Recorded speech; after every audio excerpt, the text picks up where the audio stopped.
All right, what up? Welcome to the Duole podcast. Stuart here. New episode today with Kyle McFarland, coach, White Pine Athletics. Grateful for Kyle.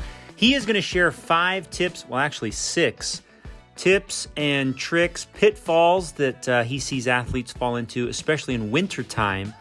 So as a coach and as a professional, he works with a lot of athletes, and I asked him to gather together some of the things that he sees athletes do in the winter that might not be the best ideas. So really fun to talk to Kyle.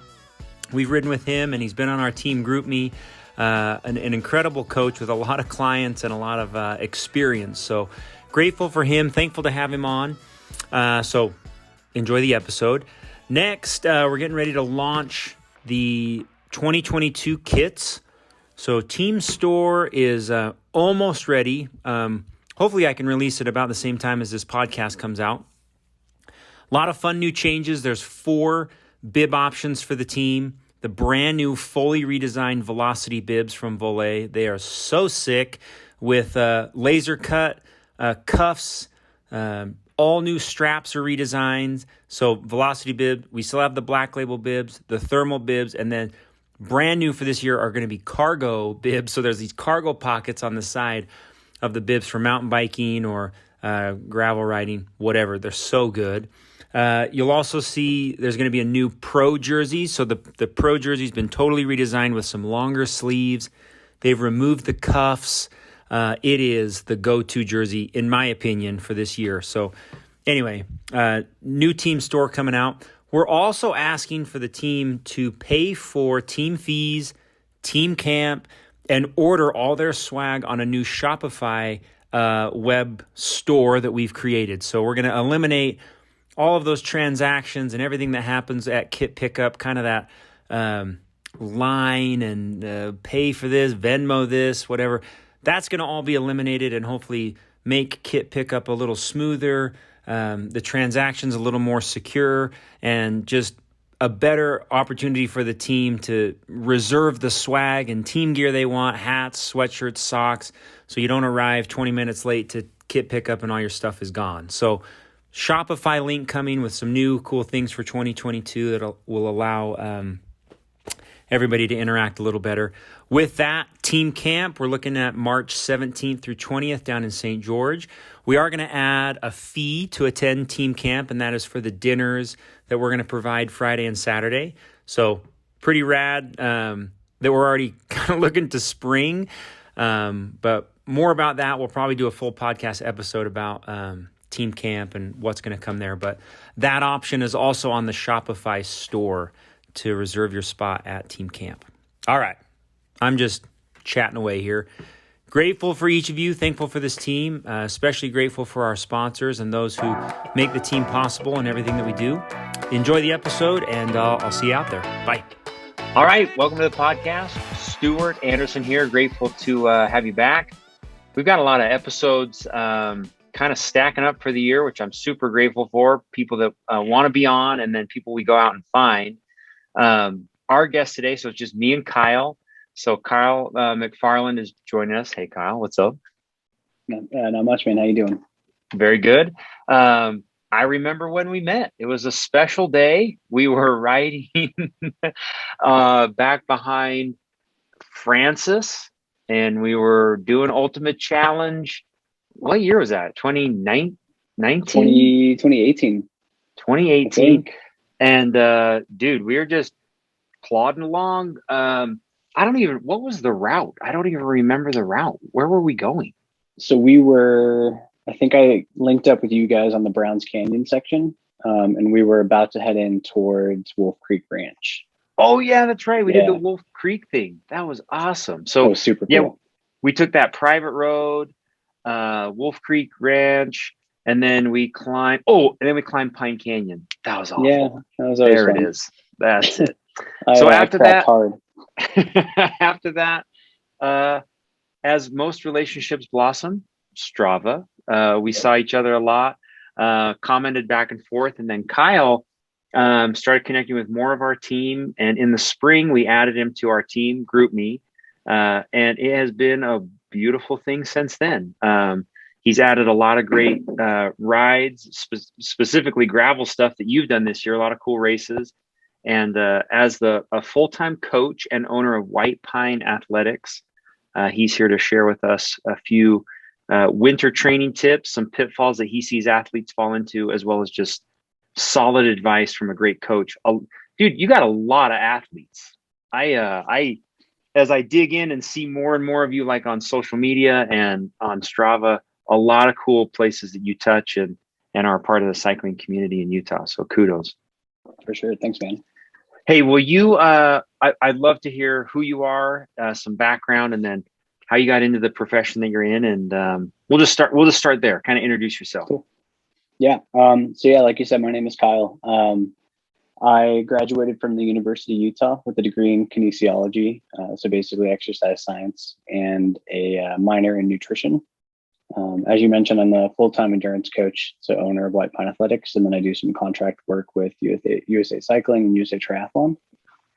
In terms of kind of credentials and background, so I have licensing and accreditation through USA Cycling, USA Triathlon, the Ironman brand, and through the American College of Sports Medicine.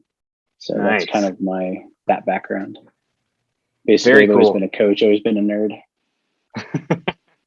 And then your accolade, I mean, talk about what you do. I mean, as an athlete, you're not just a coach, like, dude, you are out there. Talk a little bit about what you do. Yeah. So kind of my athletic journey is a little bit non-standard. I turned pro as a climber when I was 16 or 17, and then climbed professionally for about 10 years and spent some time on the US team. Unfortunately, right before it became an Olympic sport, so I got to miss out on all that fun stuff. Yeah, so I got into like cycling and triathlon after I was rehabbing a finger injury, and my PT is actually a triathlete here in the Salt Lake area, and was just like, hey, like get a bike, like come ride with us. And I legitimately kind of was just done with climbing from that moment on. I kind of retired and made the transition into endurance sports. And in my time as a climber and with my background in physiology, I'd been coaching elite level athletes for a while. So from junior teams to Olympic qualifiers now. So coaching has always kind of been in my blood, essentially. And transitioning into endurance sports, I couldn't not coach. Like there's something about, like, that's just what I've always done. And I'm I always throw the word nerd around, and it's truly descriptive of me. Like I have a skeleton in my office. Yep. Like I'm an absolute nerd. Yeah. So I made the transition full-time into coaching endurance athletes, which has been super fun. Very cool. And your brand, your White Pine Athletics. Mm-hmm. Let's talk about how it started, what it is, the branding and kind of your philosophy, your culture behind how you create your coaching and what you do.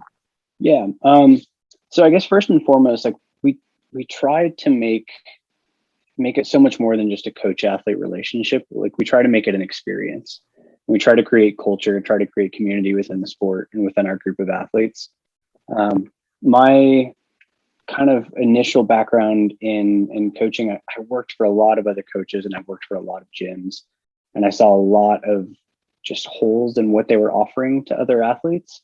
And honestly, there are way too many coaches that offer these vague 15, 16 week programs to their athletes and call that customized training and then charge an asinine amount for it. And communication might not even be a factor of it. And there's no attempt to create a culture around that training. There's no group rides. There's no, Swift races or whatever it is. And so one of the big things is they just do this year after year, and they're pumping out the same 16-week program and giving it to the same athletes every single season, and just like, raking in.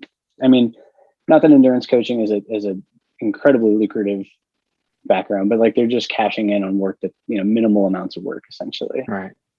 So when we created White Pine, I was getting fed up with the gyms that I'd been working for, the coaches I'd been working under, and just seeing athletes suffering because of frankly, like negligence on the coach's part, like just a laziness. Yeah. And that really, the root of my coaching philosophy is always boiled down to athletes aren't templatized. Like humans aren't, we don't respond to templates the way we would want to, or way coaches plan.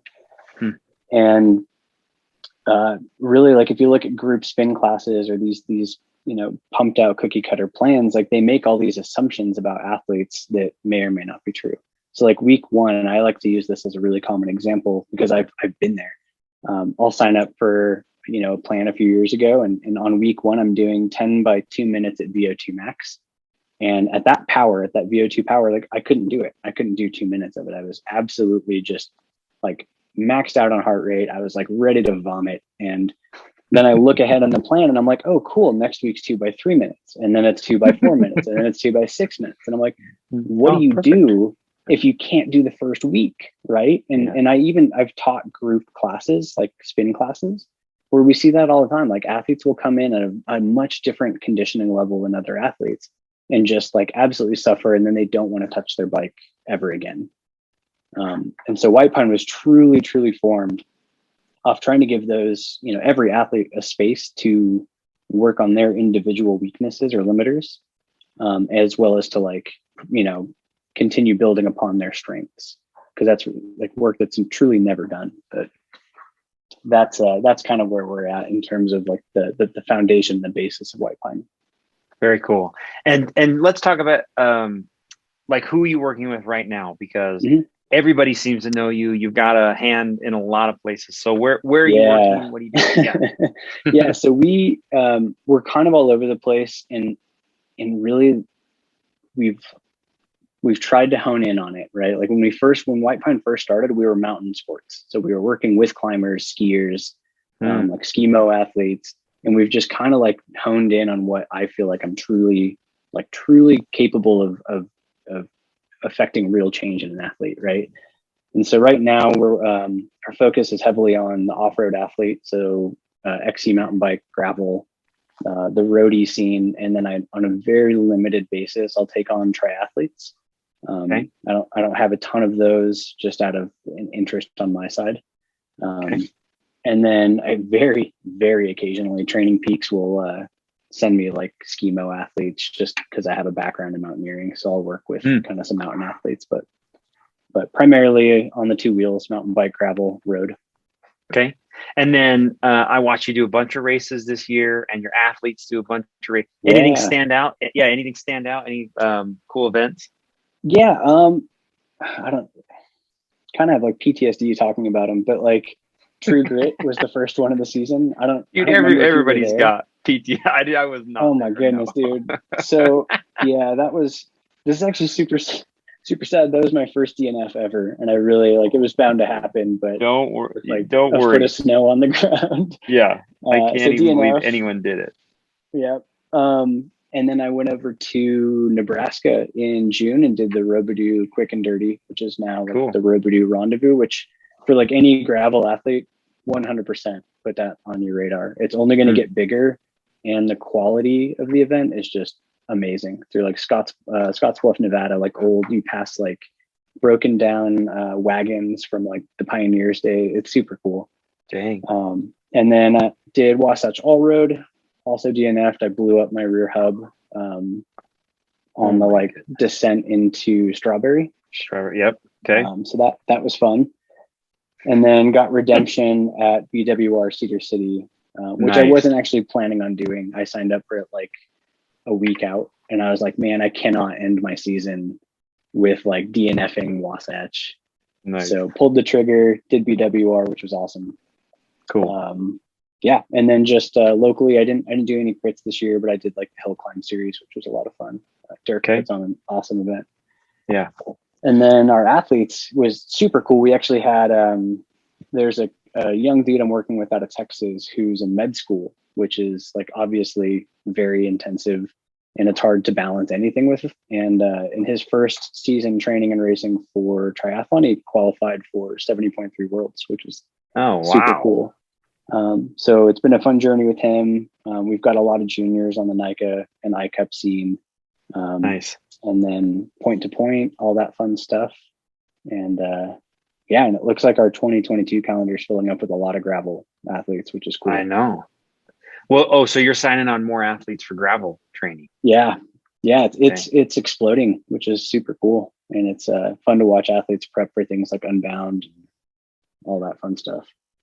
Man, well, we talked to Ventum yesterday, me and Chip, and they have so much planned for the team, for Utah. I mean, with the with All Road, they're new routes, different routes. They've got all sorts of cool stuff. I guess I can't spoil it, but there is so much going on in that scene. That is fun. For you to, very cool. I guess before we kind of get into your tips and tricks, I've got, you provided a few notes, but one I'm interested in here is this. You said that sports has given you so much. Your wife. Let's hear it. What happened there? So this is almost kind of embarrassing, actually. Before I moved to Salt Lake, it was like 2009. I was out here working with USA Climbing, helping to organize like a pro national competition. And I was literally hanging from the wall in my harness next to another guy, like route settings, like putting the holds, like bolting holds to walls. And I saw my now wife like walk in the door. She was a gym employee at the time. And I literally like nudged my buddy and I was like, dude, dibs. And it was just this stupid little, 18-year-old me being like, that girl is super cute. And then just throughout the course of me working at that gym and coming back and visiting and then getting a job, like we were pretty much inseparable and ended up getting married. And now we have an awesome dog together. So nice. Sport introduced me to her, which is super cool. And you guys still ride and kind of run and train together. I've seen you on social media do that. Yeah.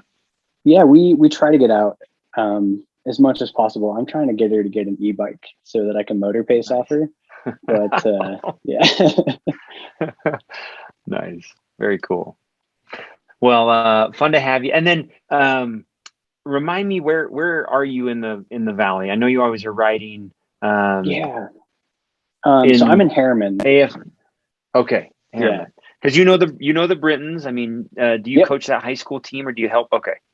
Yep. So I work with the Harriman team and then I coach. I've worked with Ben. This was his senior year. So now I work with David Jr., Davey as well. So nice.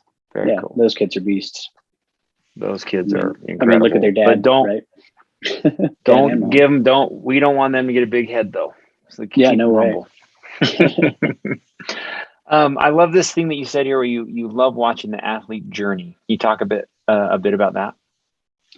Yeah, I think, we talked a little bit about how coaching is it's not like a Fortune 500 thing where I'm going to, retire Cush off of it. But the most rewarding aspect of it is seeing and watching that athlete journey. Like sometimes you get athletes who come to you who are just very talented and they need like little to no motivation, little to like no nudge.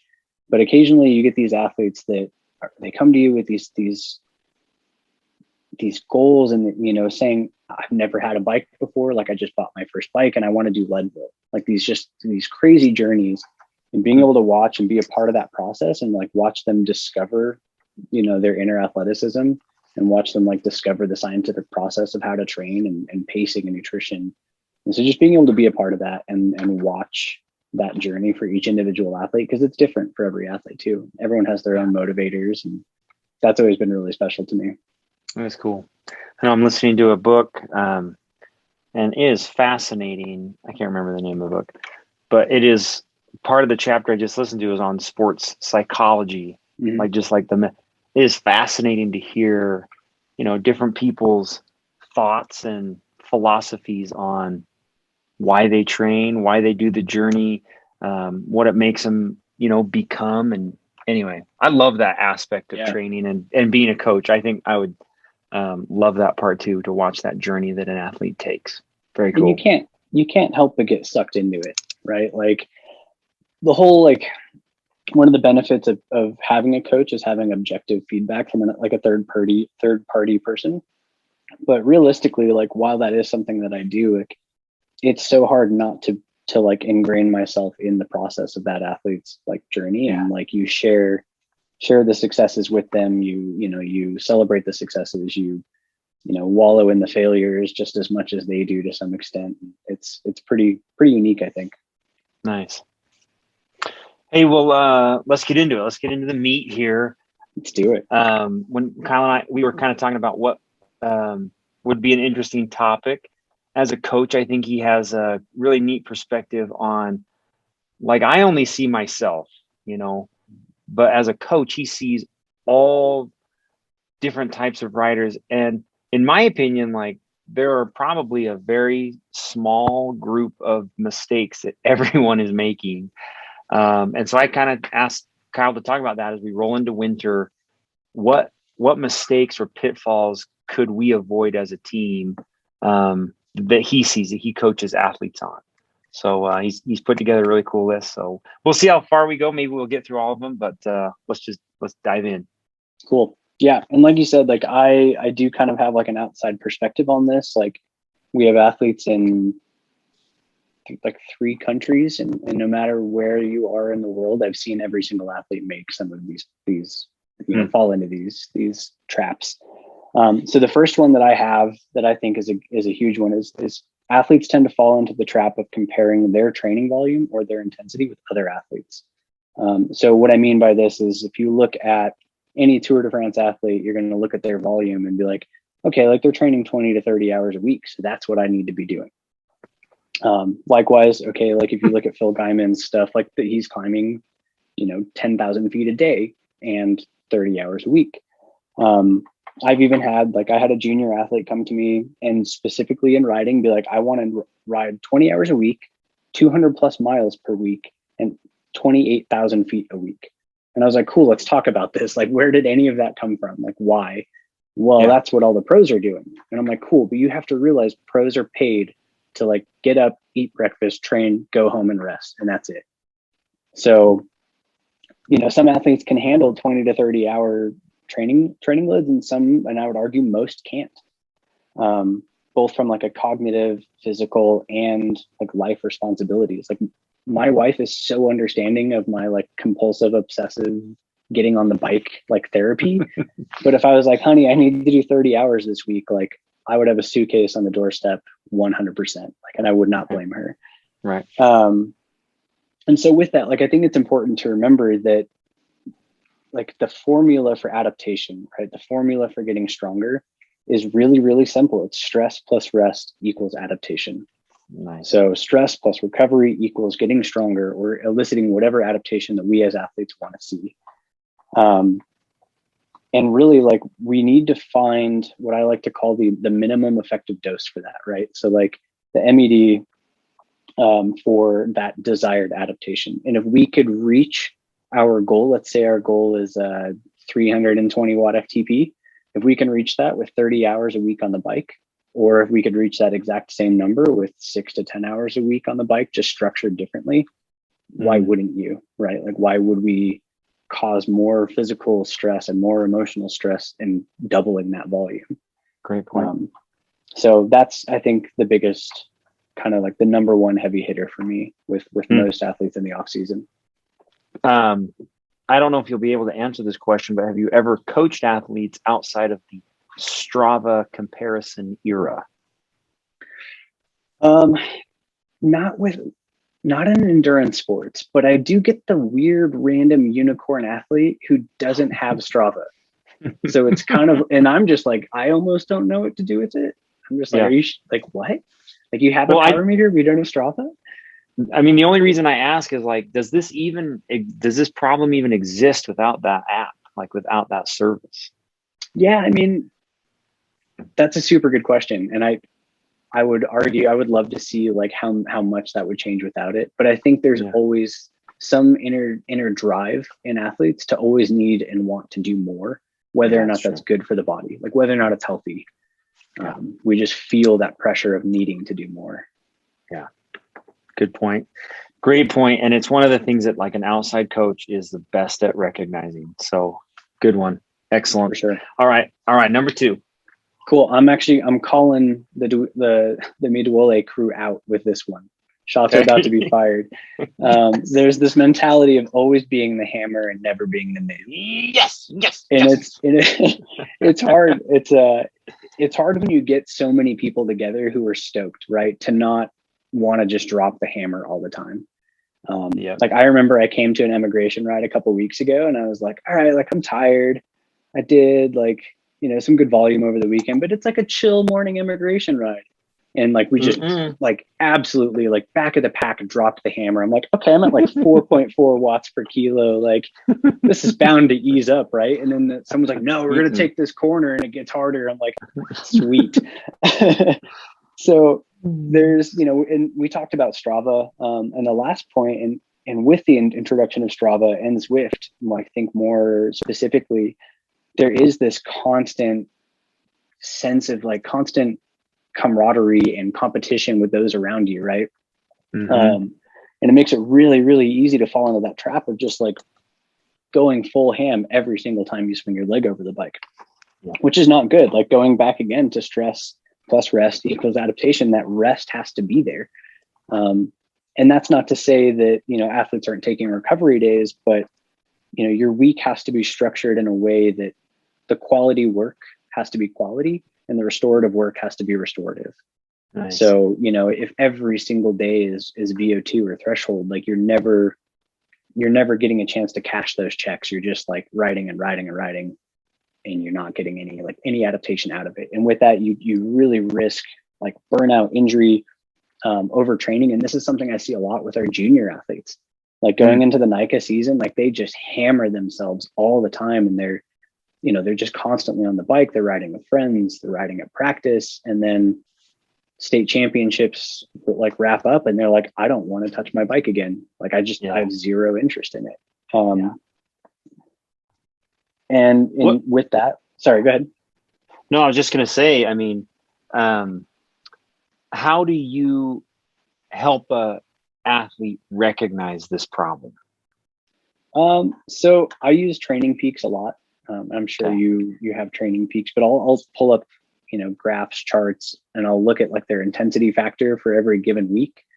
And I'm like, look how many days a week you're spending at, X intensity. That's like, this is just not sustainable. And like, if you're seeing this decline in performance, like that might be a reason why. But I think it really just kind of, it has to become an aha moment for athletes and have them understand that you can't make a session quality if you're so fatigued going into it. So it's okay to back off a little bit and take some sessions a little bit easy, take a week off here and there if you need to, like if you're feeling burned out. I think we kind of always get into that same pressure as we mentioned above, like where you have to be on all the time. And even if mentally you're just not kind of feeling it, you're like, no, I have to train, I have to get this session done. And it's okay not to. Like it's okay to like nurture your the cognitive emotional side of it and chill out a little bit. Which is hard because on the other side, you're always hearing like, no, push through. Like this is how you get better. So it really is a hard line, a really hard balance to find. It takes some time. Yeah, I completely agree. And it's a constantly evolving thing too. Like as our athletic age grows, that volume that we can handle or that intensity that we can handle is going to change. Like if I had tried to ride it at my volume this year, like if I had tried to do this a year or 2 years ago, like it would have been horrible. Like I would have been overtrained. I would have very much so probably faced injury, and I just would have had a really bad time. Like I wouldn't have enjoyed it. But because I took a gradual approach and I chilled and I rested when I needed to, like I was able to increase volume like significantly this year. Nice. Smart. Okay. You were going to say, okay, so how do we, like winter time, what happens in winter with something like this? So I think it kind of depends on the athlete. And again, I think Strava and groups are kind of a little bit of a culprit in this. I think it's hard to say no to people. Like I'll even get like invites for the Duole Zwift ride, and I'm looking at it and I'm like, ooh, like 2 hours looks like so much fun. Like that's what I want to do. And then I'm like, no, like I am scheduled for like a 5-8 IF day. Like, it's like, don't do it. Don't fall into the trap. And you just have to look at that bigger picture, right? And again, if you have a coach, this process, this whole experience is not written in stone. Like, the plan is not just the plan. It's not like, it can be adjusted, things can be moved. So I think it's important to, again, like, nurture your motivation just as much as like nurturing that need for recovery. And sometimes, like, if I see a ride like that, I'm like, dude, like, I really want to do that, but I know the plan doesn't quite call for it. You can rework the plan. You can more often than not, you can make up some of that recovery on the tail end or shuffle things around. But I think really just sitting down and looking at your schedule and creating like a balance of recovery to intensity is like step number one. Just figuring out where you can get in quality over quantity. Nice. I love that. Very good. Okay. Anything else to say about, I'm going to call it the Duole trap. I've just relabeled number 2. Yeah, that's totally fair. No, I think that pretty much does it. I think, in the off season, it depends on the goals of the upcoming season as well. But the off season is a great time to just focus on like relatively low intensity, long duration miles, and with that, like, also skill building. But that doesn't mean you can't drop the hammer. Like, this is also a great time to find out where your weaknesses were in the season before and address those. Like, we talked about VO2 power earlier, and I know that's a limiter of mine, so I'm taking the next 6 to 10 weeks to do a really slow, gradual ramp up of my VO2 power. But I know that for that to be quality, everything around it needs to be easier and more restorative than anything else. Nice. Very cool. All right. Number 3, I'm a big fan of number 3. Yeah. I mean, not of doing this. Of course. Why would you? Yeah. Of course. No. So another big off-season pitfall I see is athletes neglecting strength and mobility work. So it's, the winter is an ideal time to incorporate like heavier power-based movements. And then I stress this one, like targeted strength training. And what I mean by that is not just like, busting out shoulder presses or like the glamour muscles, like not just doing pecs every day, but, targeted exercises to make whatever your sport is better. Right. And if that means blasting pecs, then cool. But every day is chest day. Oh, Kyle. Yeah. Chest and glutes all day. My motto, which, I mean, we'll get to that later. I think glute doping, which is a term, it's a real thing. I think glute doping in the off season is great. Nice. So my motto from a strength and conditioning perspective has always been a strong athlete is a durable athlete. And so durability is something that I don't think is talked enough about in cycling. No offense to the greater population of cyclists, but we're all typically like super wiry, like not very thick, not very durable people. And so when we look at like building durability and not just focusing on quads, you can improve experience on like long rides, gravel, mountain bike, and then like, God forbid, crashes. Like if you're just bone and a little bit of muscle, those crashes are detrimental. But if you can stack a little bit of muscle to cover those things, like I remember the first time I did the True Grit gravel or mountain bike course, my legs felt great the next day. But like chest, scapula, forearms, triceps, like everything was screaming. And it was this like eye-opening experience. It's like, cool, like my legs are really strong, but my body, like the rest of my body is like, what are you doing? What is happening? Yeah. So when we talk about, targeted specific strength movements, the off season is a great time to work on squats, deadlifts. I know I said jokingly about chest, but like chest and scapular movements that control posture, right? So if we think about the position that we hold on the bike, like we're very hunched over, and especially if you do any like time trial or TT stuff, like your T-spine is just locked in this position all the time and just gets like tighter and tighter. And your chest doesn't really we don't really do much with our chest to open up our postural movements or muscles. Good point. Yeah. So purely from just being a healthy human being, some of these like strength and mobility things can help a ton.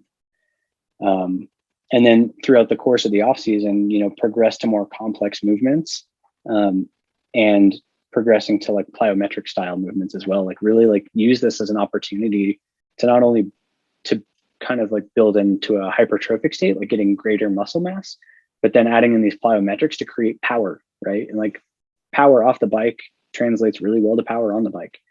So if you can do things like jump squats, or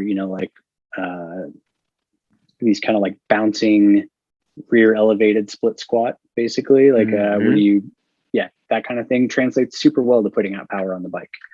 And doing that in the off season can be huge. But that really wrecks my Zwift hammer sesh. It really, so timing it though, and that's the hard thing too, is and I always like struggle to mention this, but it's setting the ego aside in the winter too. Like the winter is not a time for performance, right? The winter is a time for building. So it's really hard to put that, for me and for a lot of athletes, to put that ego aside occasionally and be like, hey, like I'm gonna ride like absolute garbage, or I'm gonna feel like crap, but the work that I'm doing on the bike and off the bike around it are gonna make me unstoppably strong come spring and summer. That was really good advice right there. That was awesome. What did you say at the beginning? You said performance. I'm gonna feel like rewinding. The performance will suffer in the cause of building strength. That was awesome. Yeah, very huge. Cool. Very smart. Okay. That's awesome. Do you prescribe a program for your athletes, or is there somewhere like you? Yeah. So part of my work with American College of Sports Medicine is in a background as a certified personal trainer. And then with my degree in kinesiology, we do a lot of work with strength and conditioning. So a lot of my athletes, I do program strength specific work. Some athletes have their own strength coach, and that's always great too. And I'm always happy to like coordinate with those coaches to make sure that things are done on the right days, or at least done in like the correct order throughout the week. But yeah, I think in the off season, it should be a part of every cyclist plan. And I mean, I think Dave had an episode talking about WooCar Fit, I think. Oh yeah. And dude's awesome. Like that plan is fantastic. So even if you're just doing like a little, plan like that, it's going to make a massive difference. Yeah. WooCar did a app. He's got that Train Heroic app that you download, and it's got a strength program. So super good. Yeah. I don't know if it's still going on this winter, but I did that last winter. Nice. Do you notice? Dude, somebody told me not to give away my secrets on my podcast. Oh, yeah. So I mean, just cupcakes and brownies, right? That's what you did last winter. I just donuts. That's what I do. That's what I use for strength. Yeah. Yeah, that's what I did last winter. It was like a 12-week program through art. It was good. Cool. It was cool. That's awesome.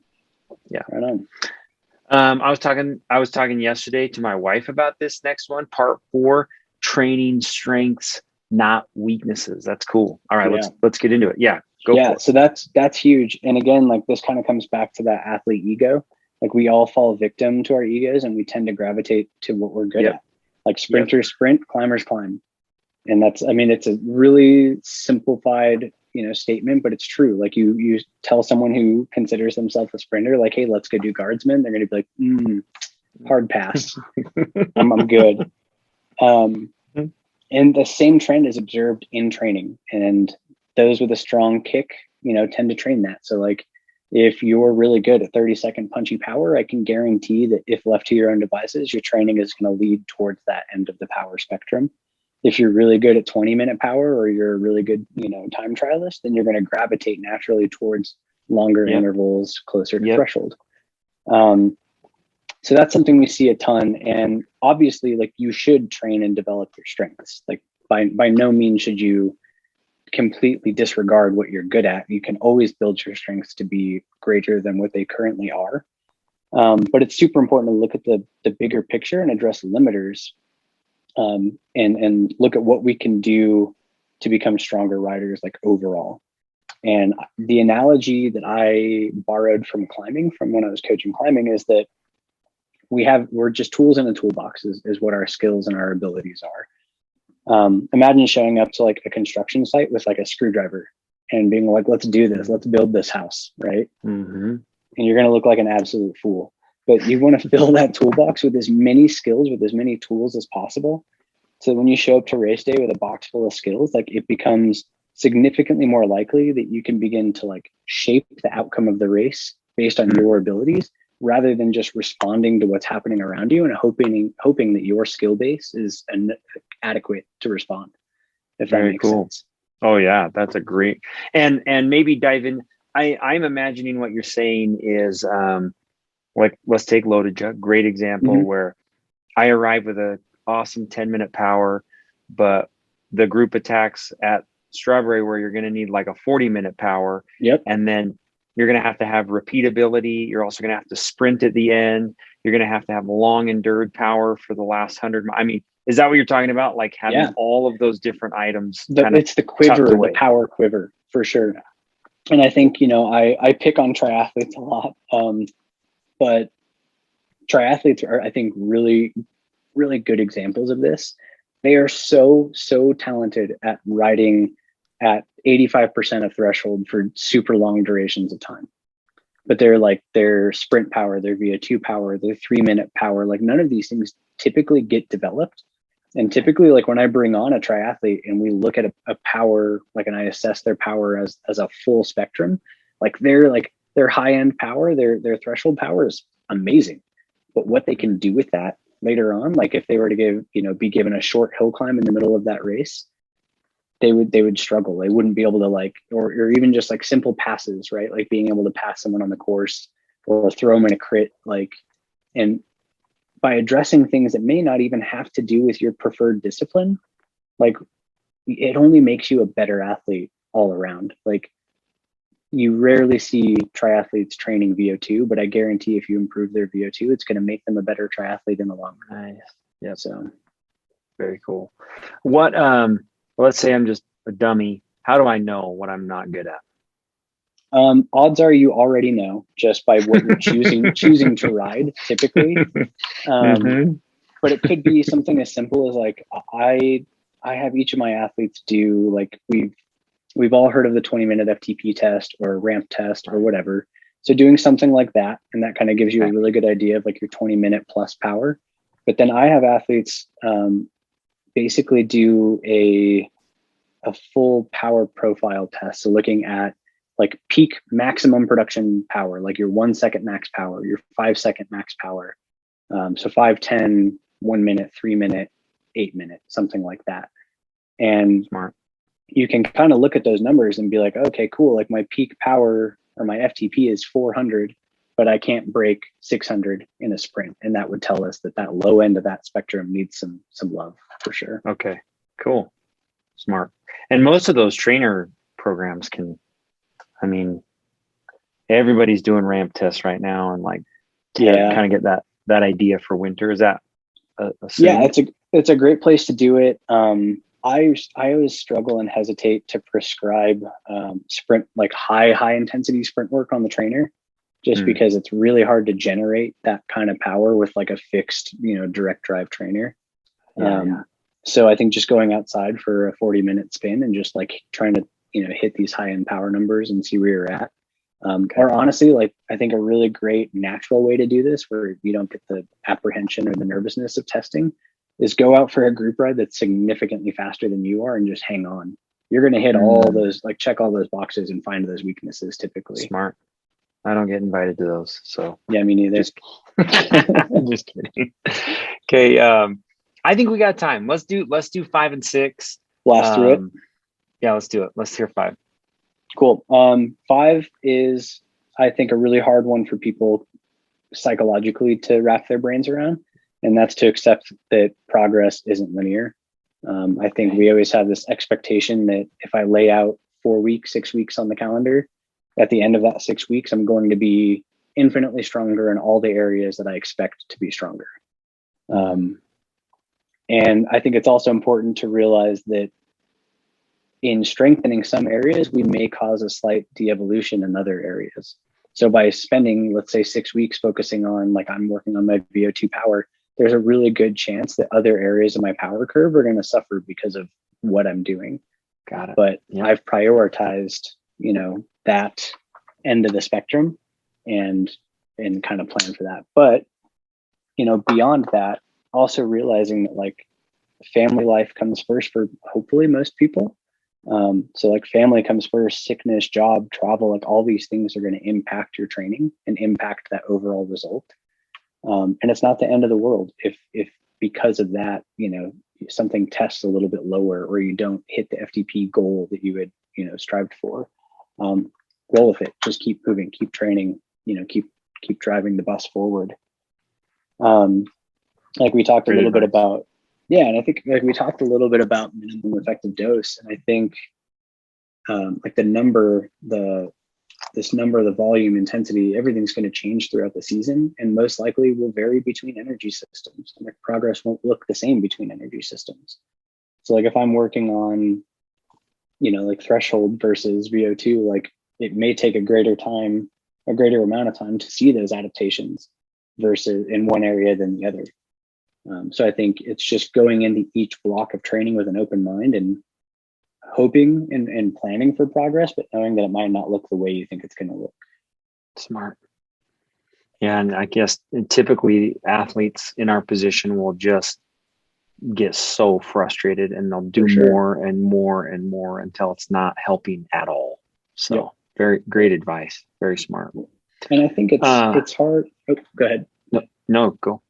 I think it's really hard that we also tend to tie a lot of our performance worth and our self-worth to silly things like FTP and like power numbers. Looking at like a case study example, like I had an athlete in early spring who was hitting highest power numbers like ever in that person's cycling career and was doing, pretty well in terms of performances. And then over the course of the season, lost like 20, 30 pounds. And based on that, there was a slight decrease in FTP, a slight decrease in the performance, the power output you would see. But in terms of actual on the road performance, was PRing everything and was racing super strong. So if you look at like, if you attach yourselves to these numbers and these FTPs that everyone is just striving for, like, even though this athlete, got significantly stronger from a watt per kilo perspective, was weaker in terms of numbers. And so I think it's really, really important to not just attach yourself to these numbers that ultimately don't mean much, right? Like what we want is performance on the road. So smart. I read a running book one time that had that exact, the advice was kind of pick a thing that you love to do. Like for me, it would be like Mill Creek. Right. Mm-hmm. And the book suggested as a runner though, maybe 3 or 4 times a year, go to that place and just do like a baseline test, just do the test, see how you feel, see how it goes, see how fast and then kind of record like, my weight and how I felt and just kind of take a minute to, think about it. Have I progressed in a way that I want to be moving based on all the things like, am I heavier? Well, if I'm not, then is my power increasing or has my power gone down and I'm lighter? I mean, it is a smart thing to kind of take stock of. For sure. And I think without even really noticing it, you kind of hit the nail on the head with doing this thing a few times throughout the season, throughout the year. And this is where endurance athletes, being very type 1 athletes, like we want day-to-day data. Like you're wearing a Whoop, I'm wearing a Whoop. We all have power meters. We all have training peaks. We all have Strava. So we're getting day-to-day snapshots of like performance output. And on every given day, we assign a level of self-worth to those numbers. But that number can change from day to day based on simple variables like how much sleep did you get? How was your nutrition? Like all these little things affect those day-to-day things. So by looking at larger snapshots, like you mentioned, like 3 times per year, that I think gives us a better, like holistic overall look at us as athletes. And I think we get so caught in the day-to-day that we don't see the bigger picture. Nice. Okay. This last point, it's gonna, cool. I love it, but It's tough. It's a tough And one. it is. So basically don't diet on the bike, fuel your work. And I think this is something that every single person knows. And if you were to ask somebody, they would say they would agree with you. Like, no, fuel your work. Don't why would you skimp on calories in the off season? Why would you skimp if you're training? And it's easy to fall into this trap of fasted riding or winter weight loss. Or honestly, this is a big one for me. I just forget to eat.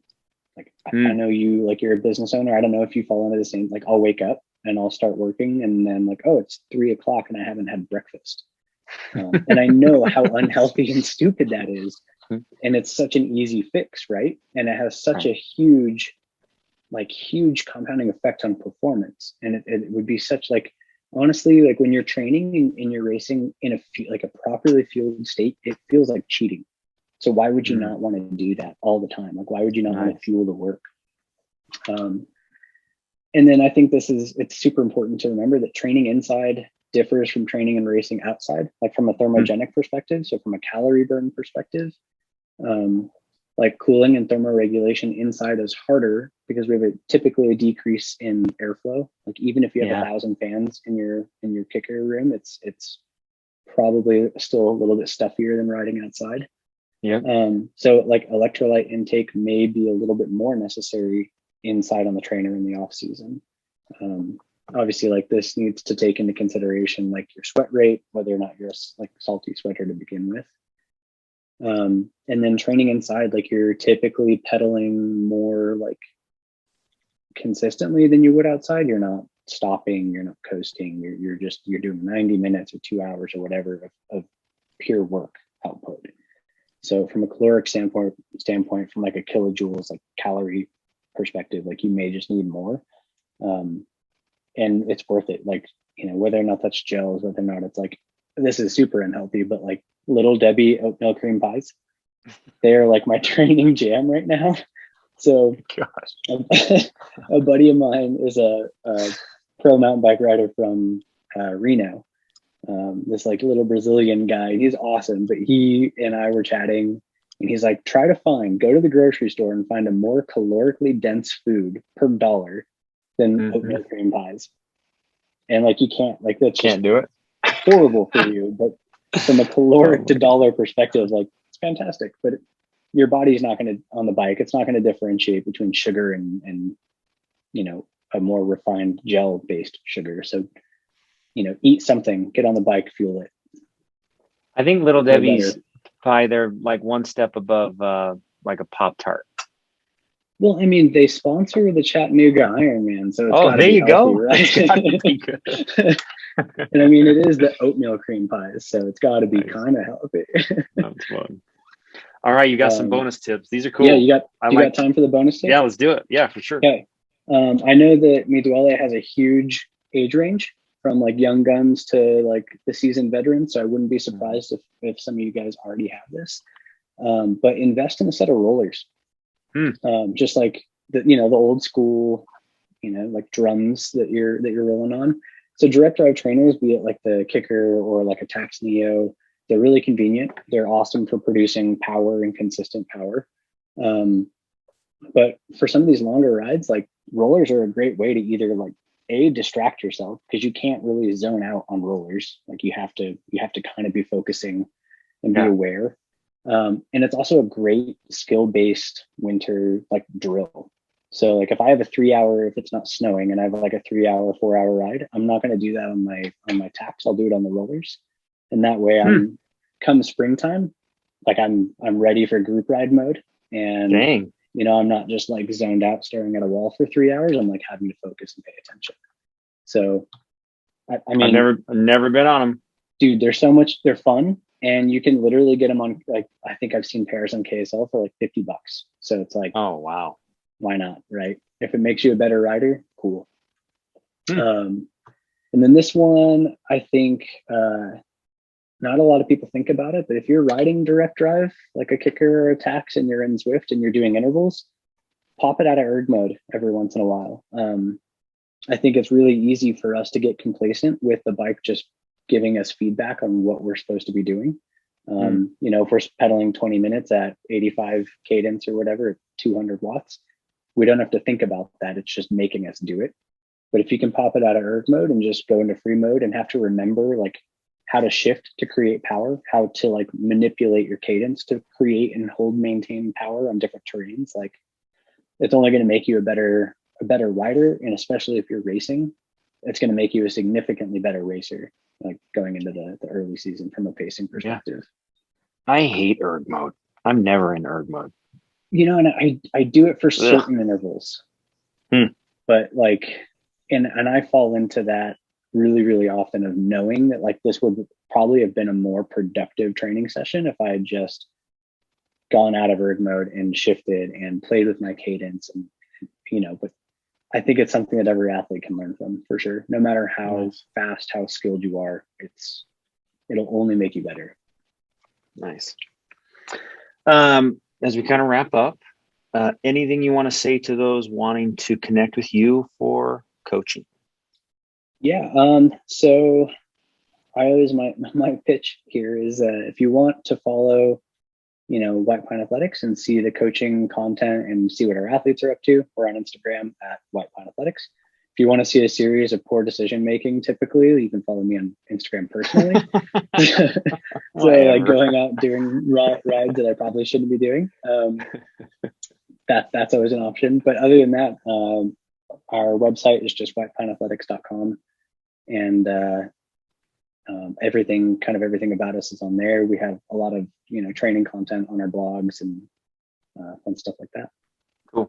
I'll put the link in the notes of this episode so you can click on it. But thank you, sir. Appreciate you. Thanks for having me. Kyle asked for a long ride Saturday. I don't know. I've got a lot of soccer Saturday, so we'll see. I actually just found out I have a ballet. That I'm going to on Saturday. Okay. That I thought was evening, but Sunday we're talking about getting a group together and going down towards Goshen. And doing like Goshen Canyon and around West Mountain of Utah Lake. So the more the merrier. Man, we'll keep posting them out there. Grateful that you contribute so much to the team. So appreciate it, dude. No, I love what you guys are doing, and keep inviting me to things. All right. We'll keeping the Duole trap. I'm not going to name the podcast that, but that was really funny. I like that. All right, dude. Thank you so much. Appreciate it.